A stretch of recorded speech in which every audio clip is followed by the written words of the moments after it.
prometido, nessa segunda hora estamos recebendo aqui Ocimar Bolicenho, diretor de futebol do Cruzeiro. Vai tratar vários assuntos aí referentes ao futebol do Cruzeiro, né? O Ocimar é o diretor de futebol, então bastidores não é com o Ocimar, mas vai falar muito, tirar muitas dúvidas do torcedor que estão chegando já aqui também no nosso, claro, WhatsApp, também no nosso Twitter, com relação a contratações, saída dos jogadores e tal, essa reformulação do departamento de futebol. Ocimar, gostaria de agradecer primeiramente. Muito boa noite, prazer receber você aqui no Arena 98. Boa noite, o prazer é todo meu. Estou aqui à disposição para tentar esclarecer o que estiver ao meu alcance. Você tá dormindo mais de 4 horas por noite? Não, com certeza não. Desde quando você chegou, né? Na verdade, eu não consegui nem arrumar uma casa ainda, né? Tô lá direto na toca, acordando, dormindo, e, enfim. Mas vale a pena o sacrifício. Essa primeira, né? Essa chegada sua, como que foi? Foi o recebimento do grupo, em meio a esse turbilhão que estava acontecendo fora de campo também? Como que você chegou e viu esse grupo de jogadores do Cruzeiro? Como que foi essa primeira conversa com os atletas ali, para tentar até dar uma tranquilizada para começar esse processo de reconstrução, Ocimar? Duas situações, né? A gente acompanhou o final do Campeonato Brasileiro do Cruzeiro porque foi um motivo nacional, né, de se acompanhar. Então, acompanhei muito as dificuldades, a crise que se instalou, e na verdade confesso que quando cheguei esperava até um ambiente mais hostil, mas fui surpreendido favoravelmente porque encontrei assim no grupo de jogadores muitas pessoas querendo dar a volta por cima e querendo demonstrar que talvez eles não tenham culpa nesse processo, né? Então é uma grande oportunidade desse grupo de jogadores dar a volta por cima e devolver o Cruzeiro para o lugar que ele merece. Então me surpreendi muito favoravelmente com o ambiente que eu encontrei.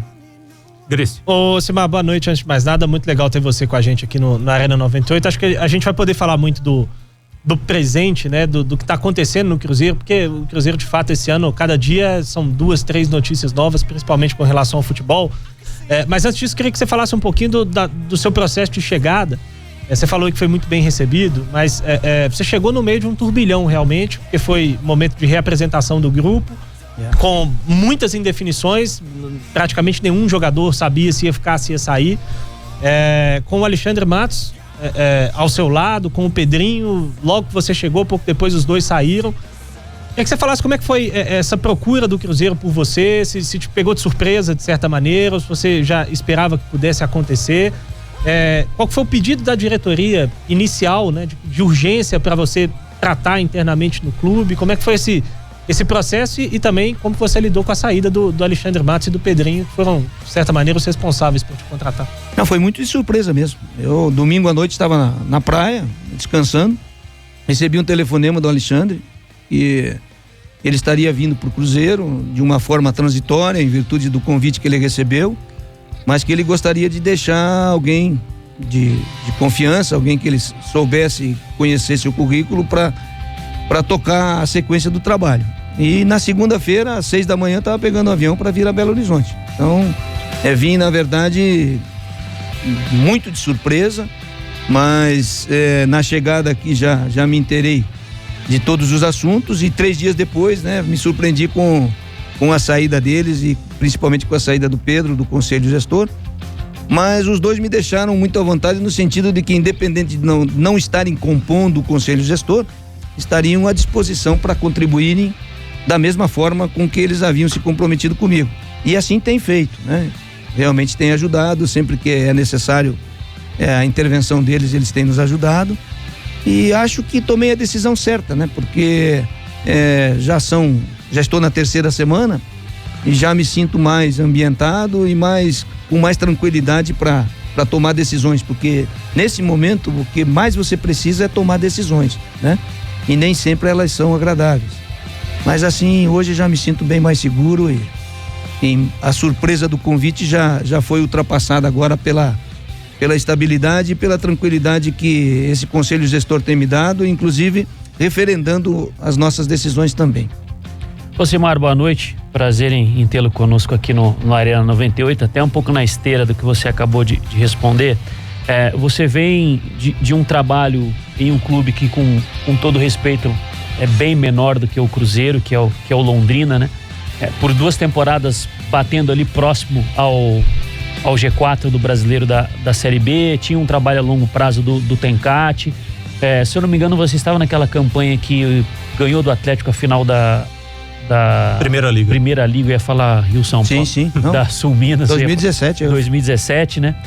Mas que o último ato ou o último ano é o que acaba ficando muito na memória dos torcedores. Aonde estava o Ocimar Bolicem em 2019? Estava no rebaixamento do Londrina. Você falou de tomadas de decisões. O peso para uma tomada de decisão no Cruzeiro, ele é muito maior do que o peso de uma tomada de decisão no Londrina, muito provavelmente. Principalmente pelo momento conturbado que vive o clube. Como que você tem tratado essa situação de margem de erro, né? A sua margem de erro talvez no Londrina poderia ser maior do que será aqui no Cruzeiro no prazo que você estiver defendendo o clube. E com relação a essa cobrança que a torcida faz com relação ao rótulo do último trabalho. Bom, são duas coisas muito diferentes, né? O Londrina, eu trabalhei 4 anos no Londrina. E o Londrina é um clube que tem uma intervenção judicial.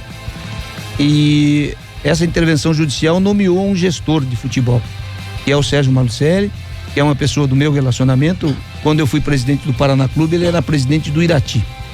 Então, as prioridades do Londrina são completamente diferentes da de um clube de futebol como o Cruzeiro, por exemplo. A prioridade do Londrina no ano passado não era subir ou, enfim, era financeira. E foi o melhor ano financeiro do Londrina nos 10 anos que teve sob intervenção e sob a gestão do Sérgio Malucelli.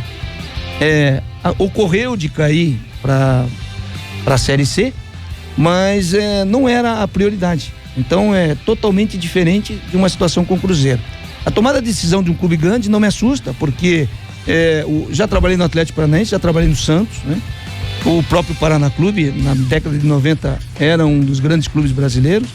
É uma situação totalmente diferente. O problema é que a mídia hoje, as redes sociais, né? Vai no Google e aparece lá, rebaixou com o Londrina. Na verdade, isso é muito relativo e muito discutível, né? Precisa saber o nível de comprometimento do gestor do Londrina para com o resultado de campo. Que, volto a dizer, era uma coisa que não era a prioridade no ano passado. Nos 4 anos que o Londrina disputou, e foram os 4 únicos anos que o Londrina disputou a Série B, em 3 deles ele brigou pelo acesso à Série A. E nesse último teve a infelicidade de cair. Então, realmente, quem avaliar o todo vai ver que o resultado tem muito mais pontos positivos do que negativos. Ô, Simar, a pergunta que mais chega aqui, desde que a gente anunciou que você estaria aqui com a gente, eu já vou passar para você por que o Cruzeiro está abrindo mão do Rômulo, volante da base, e por que fechou aí com o Machado, que é volante do Grêmio. Então, nas perguntas que estão chegando aqui, seria como, né, se o Cruzeiro estivesse preterindo o Rômulo, que é prata da casa, que é da base, para aproveitar um jogador emprestado do Grêmio. Então, gostaria que você explicasse também isso pro torcedor, que são vários os questionamentos aqui com relação ao Rômulo. Vamos tentar responder. Por exemplo, Sim. Quando eu cheguei, o Rômulo não era mais jogador do Cruzeiro, então eu não estou preterindo o Rômulo. O Rômulo não tem contrato com o Cruzeiro. Desde a minha chegada, eu não o conheço, né? Sinceramente, não o vi jogar. Não lembro dele ter jogado na equipe profissional, então não jogou. Eu não sei avaliar se o Rômulo é bom jogador ou não. No Cruzeiro hoje, todas as decisões são tomadas em consenso, né? Ouvida a análise de desempenho, ouvida a comissão técnica. Então, dizer por que não está trazendo o Rômulo e está trazendo o Machado é até uma coisa muito, muito fora da realidade, porque o timing é diferente, né? O Rômulo apareceu a oportunidade de contratá-lo essa semana, através de um grupo de investidores que se dispôs a fazer um investimento e deixar o jogador à disposição do Cruzeiro, e o Machado já tinha sido uma decisão tomada há mais de 10 dias atrás. Então não há de se comparar, não há preterimento do Machado em função do Rômulo, né? E o nome do Rômulo foi avaliado por todos esses departamentos que eu falei, e a conclusão que se chegou é que, com as características do Rômulo, a gente tem os outros que já estão no elenco. Então é por isso que o processo não andou, simplesmente por isso. Ele é do Desportivo Brasil, na verdade, não?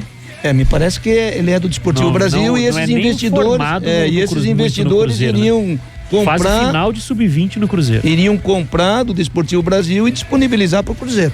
É isso que eu tenho para falar dessa transação, é o que eu tenho de conhecimento sobre isso. Agora, Simar, aproveitando a situação do Machado, né? A negociação da saída do Orejuela com o Grêmio, ela também foi muito criticada de certa maneira, principalmente pela forma como o Cruzeiro está trazendo esses jogadores do Grêmio, jogadores sem espaço, que ainda não conseguiram jogar também com regularidade no time profissional do Grêmio, e sem direitos fixados, sem muita contrapartida para o Cruzeiro. Na sua avaliação, foi um bom negócio a negociação pela saída do Orejuela, ou foi o que o Cruzeiro pôde fazer também, porque a gente sabe que a situação do clube não permite muita margem de negociação? Duas coisas importantes, né? A primeira, a compra do Orejuela, eu tenho dificuldade de falar o nome do Orejuela, ela já foi vinculada a ele ser emprestado para um time da Série A, porque o jogador, e ele falou isso na saída, tinha a pretensão de voltar à seleção colombiana. E na cabeça do atleta, e isso foi dito desde o início, né? Ele só teria condição de voltar à seleção se ele estivesse jogando por um clube da Série A. Foi com o Grêmio, como poderia ser com outro time. As negociações começaram com o Flamengo, passaram pelo Palmeiras, pelo Atlético Paranaense e acabou vingando com o Grêmio. Tá? Então, para deixar muito claro o porquê que o jogador Emanuel, que é mais fácil de falar, foi negociado com o Grêmio. Existia já um compromisso do Cruzeiro, que não foi feito por mim, quando eu cheguei já estava esse compromisso feito, de emprestá-lo para um time da Série A pedido do atleta. Segundo, o Machado está vindo nessa transação com o salário pago pelo Grêmio, mas ele já estava sendo monitorado antes de se concretizar a negociação do Orejuela. Na verdade, a negociação do Grêmio com o Cruzeiro, ela começou na quinta e já terminou na sexta. Ela foi muito, muito, muito rápida. Ela foi, tipo assim, muito sem se esperar. Como eu disse, passou por Flamengo, Palmeiras e Atlético Paranaense. E já tinham tratativas muito mais adiantadas. E em 24 horas o Grêmio acabou fechando o negócio. Então que fique muito claro isso e que esse compromisso de emprestar o jogador já havia sido feito quando da aquisição dele. E segundo, que o Machado só está vindo agora pago pelo Grêmio e vai vir sim com preço fixado. Quem não virá, se vier, é o Jonathan Robert, porque tem uma explicação, é a menina dos olhos do time do Grêmio. Se ele for cedido, o Grêmio não tem a mínima intenção de colocar preço nele, porque tem nele um jogador de muito futuro. Renovou agora lá, né? Exatamente. E é a menina dos olhos da diretoria do Grêmio. Então, eu acho que foi um bom negócio, sim. Claro que foi um bom negócio. Primeiro, porque foi atendido o compromisso com o jogador, que queria jogar no time da Série A. E deixou isso muito claro, inclusive deu declarações a respeito. E segundo, porque o Cruzeiro vai ter 2 jogadores de potencial para disputar uma competição diferente, que é a Série B. Que é uma competição, podem ter certeza, eu já disputei algumas vezes, alguns anos dela, é completamente diferente daquilo que o Cruzeiro enfrentou até agora. Ô Simar, falando um pouco agora das notícias mais atuais, né? Você já trouxe aí a questão, como foi a negociação do Orejuela com o Grêmio, a vinda do Machado, a possibilidade do Jonathan Robert. Acredita que o Rodriguinho, nas próximas horas, pode haver uma definição? Houve alguma conversa hoje da permanência dele ou não? Ou se ele fica até surgir alguma coisa? Manuel já está liberado pro Trabzonspor. Eu sei que ele está machucado, mas uma informação que até o nosso companheiro que está de férias aqui, que é o Everton Guimarães, que apresenta o programa, a gente conversou ontem à noite, de que apesar de estar lesionado, existiria uma possibilidade do Robinho ir para a China. Chegou alguma coisa pro Cruzeiro? Deixa eu ver se eu me lembro de tu que você me perguntou aí, Léo. Rodriguinho. Vamos lá, primeiro o Rodriguinho. Rodriguinho, a gente tem conversado várias vezes com o seu representante. Hoje ainda ele esteve lá, né? É o Luiz Paulo. E ele está exatamente nesse pé. Pode ser que apareça alguma coisa. Enquanto não aparecer, ele vai estar desempenhando o trabalho da forma profissional como ele fez no jogo de ontem, né? Desde o primeiro momento em que nós conversamos, ele também deixou muito claro que aquilo que o Cruzeiro está oferecendo para ele seria difícil dele sustentar, dado os seus compromissos, né? Então, o Rodriguinho, a situação é exatamente essa. Aparecendo alguma coisa, vai acontecer de que ele não vai terminar o campeonato. Se não aparecer, né? Se a gente torce para que não apareça, ele vai desempenhar contrato dele até o final, mas é muito provável que apareça alguma coisa Mas assim. só uma dúvida com relação ao Rodriguinho. Caso não apareça, ele entra na readequação salarial? Não tem outra saída. O Cruzeiro deixou claro, muito claro para todo mundo. Sim. E o Cruzeiro só vai poder pagar aquele valor. Então vai ter que entrar, né? Não tem outra saída. São 3 alternativas que nós demos para todos eles, né? A de aguentar o rojão e ficar com aquilo que o Cruzeiro está podendo sustentar e está prometendo cumprir religiosamente em dia, né? Nós não podemos esquecer que nós pegamos o Cruzeiro agora em dezembro com 4 meses e meio de salário atrasado, né? Então é muito melhor você receber uma quantia de 30 em 30 dias do que ter uma quantia muito grande e ficar 4 meses e meio sem receber. Uma segunda, em eles tendo uma alternativa melhor para ganhar um pouco mais do que aquilo que a gente está podendo pagar, eles nos tragam e o Cruzeiro facilitar a saída deles. E uma terceira ainda, que seria uma rescisão, né? Para que ninguém ficasse nessa agonia aí de não estar satisfeito de um lado ou de outro. A segunda que o Gomide fez foi sobre o Manuel, não é isso, Gomide? Sim. Manuel, é exatamente um caso que é um exemplo prático daquilo que eu falei. Manuel, num primeiro momento, aceitou a nossa condição e apareceu uma alternativa melhor para ele, e ele daí nos comunicou então que iria utilizar daquela segunda alternativa que lhe foi oferecida, que era sair para um lugar onde ele teria uma remuneração maior do que aquilo que o Cruzeiro pode bancar. Muito bem, a terceira... A saída do Manuel por empréstimo mesmo? Por empréstimo, mas é até o final do contrato dele, né? O que a gente está fazendo é que, se o Cruzeiro quiser, ao final do empréstimo dele, o Cruzeiro vai poder fazer um novo contrato com ele, mas daí é opção do Cruzeiro, já com um valor dentro da atual realidade que o Cruzeiro pode fornecer. A terceira é sobre o Robinho, mas você vai responder depois do intervalo. Só esse contrato com o Manuel, ele já está acertado dessa possibilidade de renovação dentro dos moldes para o Cruzeiro, caso o Cruzeiro tenha interesse? Ele voltaria, se o Cruzeiro manifestar o interesse na volta dele, já com valores dentro da possibilidade orçamentária do Cruzeiro hoje. Contrato de empréstimo até o meio do ano ou até o final do ano? Na verdade, ele tem contrato com o Cruzeiro até 31 de dezembro. Mas parece que o clube turco quer até junho. Então talvez seja necessária uma prorrogação até junho, para que no final dessa prorrogação o Cruzeiro, volta a dizer novamente, se o Cruzeiro optar... O clube turco quer até junho do ano que vem. Isso, por causa que é o final da temporada deles, né? Volto a dizer, se o Cruzeiro quiser optar, o Manuel já tem um compromisso de 1 ano mais com o Cruzeiro dentro dos valores que hoje o Cruzeiro pode pagar. O Léo Gomes deixou uma pergunta para o Ocimar Bolicenho aqui na saída do bloco sobre a situação do Robinho, né? Se ele continua ou não também para essa temporada de 2020, Ocimar. Falou até de uma proposta da China aí, né? Até agora não chegou absolutamente nada, até porque o Robinho tá no departamento médico, né? Tá se recuperando. E a situação do Robinho é a seguinte: ele tinha contrato com o Cruzeiro até 31 de dezembro de 2019, emprestado pelo Palmeiras, e em cuja data também terminava o contrato dele com o Palmeiras, mas já tinha um pré-contrato assinado com o Cruzeiro, feito pela gestão passada, de mais 2 anos, até o final de 2021, com o mesmo salário que vinha sendo aplicado em 2019.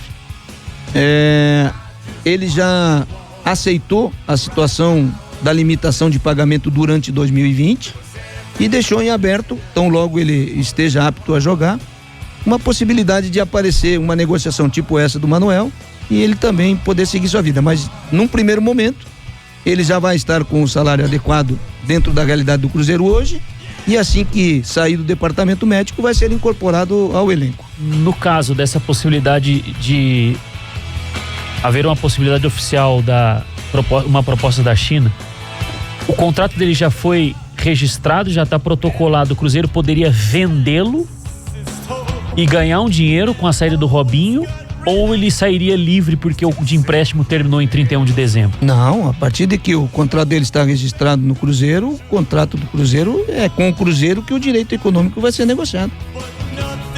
Ô Ocimar, pra gente fechar a situação desses outros jogadores, né, que ainda estão com situação indefinida, né?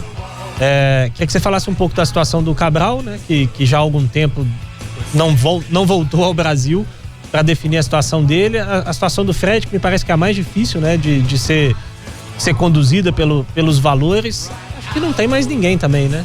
Ou tem mais alguém? Dedé, né? E o Dedé também. Dos que sobraram do ano passado, Dedé. O Dedé tá tudo certo desde o começo, né? Eu tenho até medo de falar aqui porque as pessoas se me lindam e acham que a gente, porque tá tirando o Dedé. Não, o Dedé desde o início se comportou muito bem, dizendo que a ideia dele era, né, procurar uma situação melhor do que aquela que o Cruzeiro tem a oferecer, mas o Dedé também tá saindo do departamento médico, né?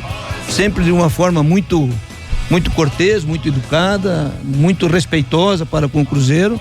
Tá tudo dentro daquilo que a gente planejou desde a primeira conversa.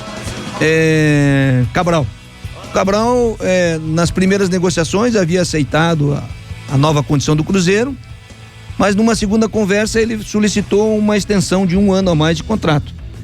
E como o valor do contrato atual do Cabral está muito fora da realidade, pelo menos atual, do Cruzeiro, a gente optou por não dar essa prorrogação.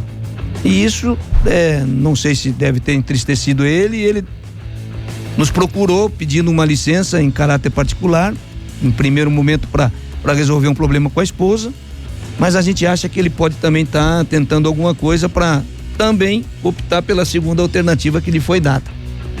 Já o Fred, a gente já teve 2 ou 3 reuniões, eu diria para você que o Fred, as conversas com o Fred também estão num nível muito bom, e talvez não seja tão difícil assim de se acertar, né? Porque o nível das conversas com o Fred tem sido assim, muito tranquilos, uma conversa muito boa, ele respeitando o Cruzeiro respeitando o Fred, e talvez a gente tenha aí uma saída boa para ambos os lados. Dos jogadores que ainda estão com ação na justiça também, o David e o Ederson. O Ederson se falou numa possibilidade de transferência para o Bahia, o presidente do Bahia até esteve aí na semana passada, e o David também, parece que o Bahia tem interesse também na contratação. Então, o David acabou ganhando, né? Ainda de maneira liminar, a sua liberação para assinar com quem ele queira, né? Já o Ederson não.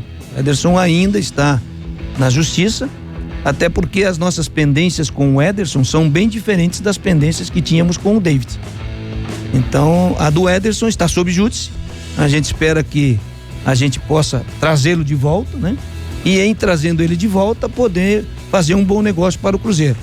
Já se a decisão for favorável a ele, o caminho dele vai ser igual ao que sucedeu aí com o David. Mas não houve negociação para resolver a situação do Ederson, por exemplo, com o Bahia? Houve tentativas, inclusive com o César, que também parece que divide a procuração dele com o André Cury, né?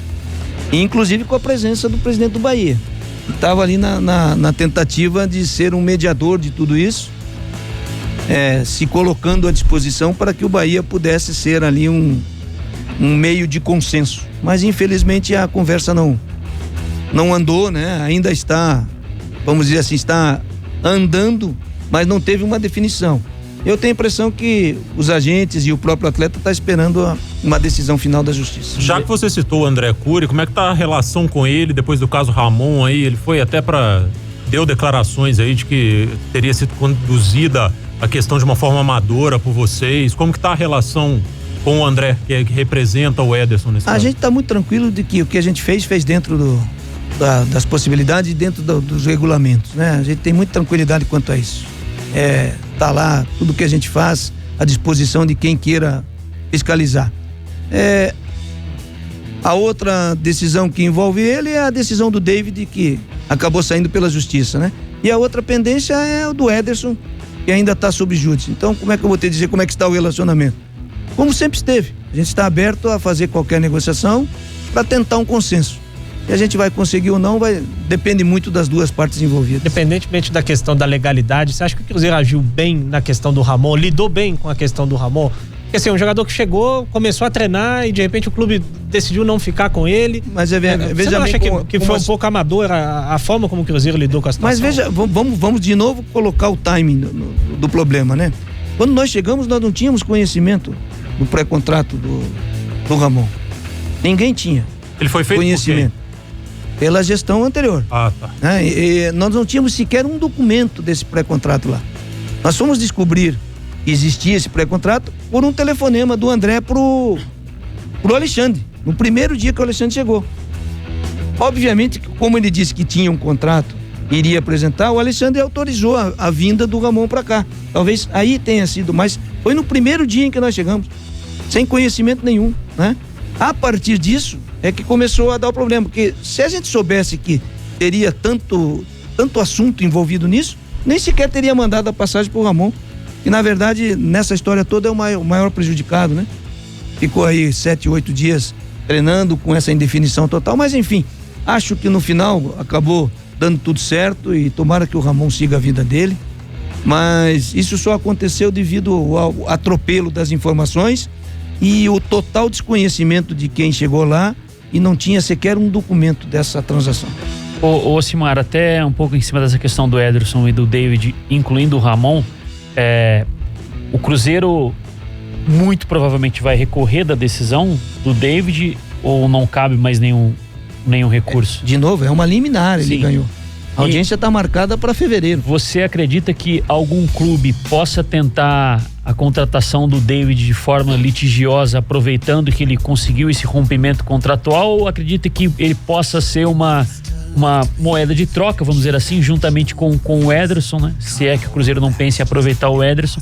E até em cima disso, porque falou-se do Regis e do Yuri, né? Um meia do Bahia e um volante do Bahia. Se esses dois jogadores ainda podem chegar mediante essas negociações. Então, se a gente pudesse pôr a mão no fogo que o futebol brasileiro está só com dirigentes sérios, a gente diria que ninguém pegaria ele numa situação dessa. Mas infelizmente vão existir casos que vão aceitar essa pendência jurídica e pode até dar andamento nisso, né? O Yuri e o Regis apareceram exatamente nesse dia que teve aqui o presidente do Bahia e nessa tentativa de intermediação colocou os nomes à disposição.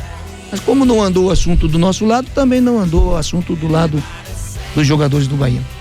Ô, Simar, vamos falar dos casos que andaram, né? O Cruzeiro já apresentou o Machado, mas tem outros jogadores por vir. O Everton Felipe e o Robertson estiveram na toca já hoje fazendo exames. Primeiro, com relação ao Everton Felipe, queria que você explicasse um pouco aquela confusão que ficou por conta da negociação, da não vinda do Trellis. E hoje surgiu uma informação também de que o São Paulo teria direito à preferência em jogadores da base do Cruzeiro por conta dessa negociação do Everton. Queria que você falasse um pouco a respeito disso. Importantíssimo esclarecer isso. Assim, a negociação primeira envolvia o Trellis e o Everton Felipe. O salário do Trellis é muito maior do que o do Everton Felipe. E a composição que foi feita naquela oportunidade é que nós dividiríamos em 3, né? Cada um seria responsável por 1/3 da soma dos 2 salários. Aquilo naquele momento para nós era interessante. Quem que seriam os 3? Cruzeiro, São Paulo? Cruzeiro, São Paulo Cruzeiro e São Paulo. Os 3 são o Trellis e o Anderson e o Everton. Ou seja, a somatória dos 2 seria dividida em 3 partes. O Cruzeiro pagaria 2 partes porque seriam 2 jogadores e o São Paulo pagaria 1/3. Quando saiu o Trellis da negociação, o terço que era representado pelo Everton Felipe ficou muito caro para o Cruzeiro, porque representava quase que a totalidade do salário do Everton. E aí que começou a negociação, porque já que eu não tenho Trellis, vamos negociar melhor o Everton. Por isso que ela se arrastou até aqui. E que hoje, graças a Deus, a gente chegou a um consenso. Não sei se consegui me explicar matematicamente. Não, sim. Mas complicado. E a questão assim, da preferência do São Paulo? A questão da preferência é prioridade. Ou seja, se eu receber me parece que é um dos atletas que eles pediram, chama-se Ageu, que eu sinceramente ainda não sei quem é, deve ser da base. Então, qualquer proposta que venha para o Ageu, o Cruzeiro só tem a obrigação de mostrar ao São Paulo. São Paulo está aqui. É uma proposta de 5 milhões de euros pelo Ageu. São Paulo tem 72 horas para dizer para mim, não, eu cubro essa proposta, ou então está liberado. Essa o compromisso que foi feito pela cessão do Everton Felipe. Mas vão ser 2 jogadores específicos, então, 2 jogadores e mais que o São Paulo vai escolher, na verdade, que eu estou me lembrando do Ageu, agora me fugiu o segundo nome. Mas é nesse sentido. O São Paulo teria qualquer proposta que o Cruzeiro recebesse, apresentar ao São Paulo para em 72 horas ele cobrir a proposta ou simplesmente o compromisso está desfeito. Bolicenho, falar um pouco dessa política conturbada do Cruzeiro, que surgem notícias, né? Mas eu quero te fazer uma seguinte pergunta. É porque ontem o jornal O Tempo publicou que quebra de sigilo bancário dos ex-dirigentes e que existe uma suspeita, né? de que havia a famosa rachadinha, né? Renovava-se um contrato, pagava-se comissões para o jogador e talvez esse dinheiro teria voltado para os dirigentes. Como que você acha que, caso seja isso comprovado e talvez algum atleta que ainda esteja no plantel, vai dar para lidar com essa situação, né? Sendo que o jogador ainda está no clube, porque muito provavelmente o torcedor vai ficar meio reticente, né? O atleta pode nem saber que isso ocorreu. Isso que eu ia dizer agora. Mas vai ficar reticente com relação de talvez o atleta sabia, foi condizente com a postura e participou. Você acha que cria algum tipo de rusga? Assim, Léo, é muito importante essa observação que você fez. É o que eu ia te interromper para dizer. Precisa saber se o atleta sabe que isso aconteceu, né? É um caso de polícia. Eu acho que se a polícia investigar, e eu acho que tem que investigar mesmo, e chegar a essa conclusão, eu diria para você que quase que com certeza é muito difícil que o atleta esteja envolvido. Muito difícil. Talvez ele nem saiba que o nome dele vai aparecer nessa situação e realmente vai ficar surpreso. Então, caberá a quem descobrir se isso realmente aconteceu, dar nome aos bois, né? Quem está envolvido é fulano, ciclano e beltrano. Não tem absolutamente nenhuma participação do atleta. Isso eu acho que fica muito bem esclarecido e a investigação policial, e tomara que seja feito, né? E que os culpados sejam punidos. Deixei 2 perguntas aqui pro Ocimar Bolicenho na saída do intervalo. Primeiro sobre a contratação do Roberson, o Ocimar, que não pegou bem entre o torcedor do Cruzeiro não, né? Até por causa dos números que o Roberson apresenta na carreira. Jogador de 30 anos e que tem 30 gols marcados na carreira, né? Como que é o critério aí que vocês chegaram para chegar a esse nome do Roberson para compor esse elenco do Cruzeiro para 2020? De novo a estatística, né? A estatística, número frio, né? Número frio, é que nem botar o nome no Google lá, aparece de tudo, né? Assim, nós tínhamos 5 nomes que nós avaliamos para a posição de atacante do Cruzeiro, para essa primeira empreitada que nós temos aí, que é o estadual e a Copa do Brasil. Dos 5 nomes, a gente extraiu 2. E desses 2, a gente pesou os dados estatísticos e os dados financeiros, né? O Roberson foi reserva do Bragantino, e para quem não sabe, o Bragantino foi campeão da Série B o ano passado, né? E mesmo assim participou de 28 jogos. Dentro das características dos jogadores que nós tínhamos à disposição e com a possibilidade que tínhamos de trazê-los, a comissão técnica optou pelo Roberson porque a característica dele se encaixou exatamente naquilo que o Adilson pretende para a equipe jogar nas competições que nós temos. É simplesmente assim. Agora, se vai dar certo, se não vai dar, é o tempo que vai dizer, né? Então, o que eu diria é que paciência um pouquinho, vamos esperar para ver o que acontece. A gente tem a melhor intenção de acertar. Nem sempre a gente vai conseguir, mas eu acredito que não foi uma decisão abrupta, pelo contrário, ela foi bem pensada e dividida entre todos os que compõem o departamento de futebol. Você tinha perguntado também a respeito do Everton, né? Da proposta da negociação do Bragantino. Nós recebemos uma proposta e fizemos uma contraproposta. Dessa contraproposta nós não tivemos resposta. Agora, Ocimar, até aproveitando esse gancho, né, da proposta pelo Everton, é claro e notório para todos os clubes do futebol brasileiro a respeito da situação financeira difícil do Cruzeiro. Nesse período que você tem sentido que alguns clubes têm tentado se aproveitar disso na hora de negociar, de tentar apertar um pouco mais, fazer uma proposta muito menor do que fariam normalmente, se aproveitando de certa maneira do momento do clube? Com certeza absoluta. Não só nisso, como também nos jogadores que querem vir para cá, né? Quando a gente divulgou que a gente ia pagar 150 mil, tem jogador que vale 30 que pede 149,500. Então, isso realmente tem acontecido. E é normal no mercado, né? O mercado é isso aí. O mercado é o que se tem no momento e é aquilo que se aparece. Às vezes, dar preço em algum jogador é muito interessante, né? Porque quanto é que vale um sujeito, né? Vale aquilo que o mercado está disposto a pagar, né? E hoje, essa condição fragilizada do Cruzeiro, obviamente, traz esse tipo de prejuízo. Agora, com a chegada do Everton Felipe e do Roberson, para esse início de campeonato mineiro, o torcedor do Cruzeiro ainda pode esperar alguma coisa? Vocês estão buscando mais contratações ou agora vão avaliar com os jogos o que esse time precisa ainda? Eu particularmente acho que cabe ainda mais um atacante de lado, cabe, né? E aí, obviamente, repor aqueles que eventualmente saiam naquelas alternativas que nós apresentamos. Ocimar, o Machado já foi apresentado, o Robertson tá aí, o Everton Felipe também prestes a ser apresentado, né? Acredito que você falou aí que precisa de mais um jogador de lado de campo. Cabe mais um jogador de lado de campo. Ontem o Cruzeiro iniciou a temporada oficialmente, iniciando a partida com 7 jogadores formados na categoria de base. Alguns já haviam jogado, outros estrearam, né, pela primeira vez no profissional. Mas um pouco em cima da pergunta do Gris com relação à pedida salarial. O Cruzeiro hoje, com certeza, ele deve adotar um critério muito grande para fazer a contratação e não ter de, vamos dizer assim, contratar um jogador e lá na frente se arrepender, né? Isso é do critério.